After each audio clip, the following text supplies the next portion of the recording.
अस्सलाम वालेकुम दोस्तों, की हाल चाल है? ठीक हो? से तबीयत ठीक है? मैं तेरा अपना राय साबर अली पिया ते लो जी, जिंदा ध्यान इंतजार सी ना ओ जनाब कंपनी ने काम कर दिता जे। क्रॉस प्लस दे ना तू है चूहा सप और मार साहब की चूहा साप ਜਿਹੜੀ ਵੀ ਫਸਲ ਦੇ ਵਿੱਚ ਕੋਈ ਚੀਜ਼ ਹੋਏਗੀ, ਖਾਸ ਕਰਕੇ ਕਮਾਦ ਹੋ ਗਿਆ ਜਾਂ ਕੋਈ ਵੀ ਫਸਲ ਹੈ, ਉਹਦੇ ਵਿੱਚ ਚੂਹਾ ਹੈ, ਸੱਪ ਹੈ, ਇਹ ਮਾਰੇਗਾ। ਦੂਸਰਾ ਇਹਦੀ ਐਕਸਟਰਾ ਖੂਬੀ ਹੈ, ਇਹਦੇ ਵਿੱਚ 40% ਪੋਟਾਸ਼ ਹੈ, 24% ਸਲਫਰ ਵੀ ਹੈ, ਜਿਹਦੇ ਨਾਲ ਫਸਲ ਹੋਰ ਤੁਹਾਡੀ ਮਜ਼ਬੂਤ ਔਰ ਜ਼ਿਆਦਾ ਪੈਦਾਵਾਰ ਦੇਗੀ। इंशाल्लाह जिंदा ध्यान जेड़ी कोई भी कंपनी काम नहीं ना जड़ा कर सकी, लो एग्रीनेक्स करके विखा दिता जे।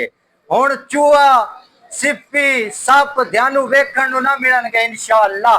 फसल दे विच 3 लीटर दी केन पावो, इंज मैना बंबे कट देवेगी। इहदे विच पोटाश भी है, सल्फर भी है और चूहे मार दवाई भी है जे। कमाद विच पावो, जेड़ी फसल विच पावो, आउट क्लास रिजल्ट है मार इंशाल्लाह। बड़ा प्रोडक्ट लैके आंदा जनाब मुहब्बतां ने, क्योंकि लोग बड़ा पुछदे सी इस प्रोडक्ट दे बारे।